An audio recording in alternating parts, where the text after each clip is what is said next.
अमेरिकी भाई बहनों के शुरू किए जब उद्बोधन, धर्म सभा स्तब्ध हुई थी सुनकर उनका संबोधन।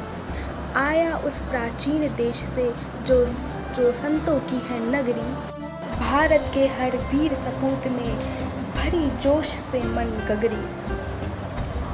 स्वामी विवेकानंद।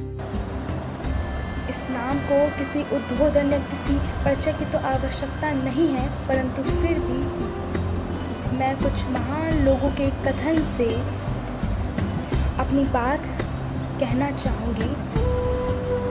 महात्मा गांधी ने कहा, स्वामी विवेकानंद को पढ़ने के बाद मेरी भारत के प्रति भक्ति 1000 गुना बढ़ गई। गुरुदेव रविंद्रनाथ टैगोर ने कहा, यदि भारत को जानना है तो सबसे पहले स्वामी विवेकानंद को पढ़ो। इसी तरह भगना निवेदिता ने कहा, स्वामी विवेकानंद एक संगठित भारत है।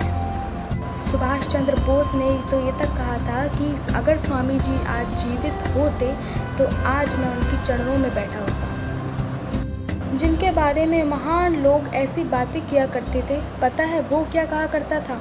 वो कहता था, यानी स्वामी जी कहते थे, उठो जागो और तब तक नहीं रुको जब तक लक्ष्य प्राप्त ना हो जाए।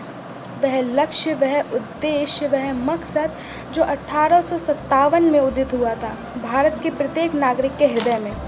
स्वामी जी स्वयं सन्यासी होने के कारण कभी स्वतंत्रता संग्राम का हिस्सा तो ना रहे, परंतु उनका स्वतंत्रता सेनानियों पर प्रभाव अविस्मरणीय व बहुमूल्य रहा। चाहे अहिंसा अपनाने वाले महात्मा गांधी जी हों, चाहे नेताजी हों या हेमचंद्र घोष जैसे क्रांतिकारी नेता, स्वामी विवेकानंद ने की विराट देशभक्ति से बराबर प्रेरणा प्राप्त की। उन्होंने तो अरविंद घोष पर भी गहरा आध्यात्मिक प्रभाव डाला और बाद में वह श्री अरविंद बन गए।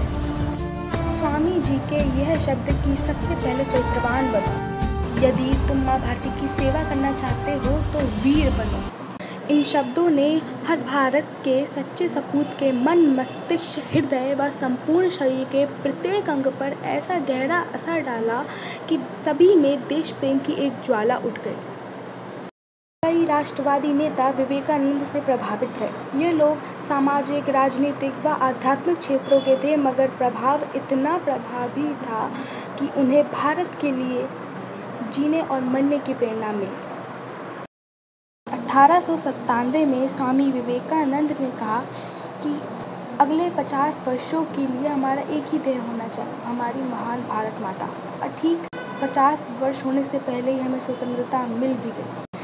वर्तमान में वे आज हमारे बीच उपस्थित नहीं हैं, परंतु उनके द्वारा छोड़ी गई ज्ञान की बातें और प्रेरणादायी बातें आज भी झलकती हैं भारत माँ के इस आंचल में। आज भी वे युवा के एक प्रेरणादायी स्रोत कहे जाते हैं। उन्होंने स्वतंत्रता की लड़ाई भले ही ना लड़ी हो, परंतु स्वतंत्रता संग्रामियों को दृढ़ निश्चयी और प्रेरणा देने में महत्वपूर्ण भूमिका निभाई।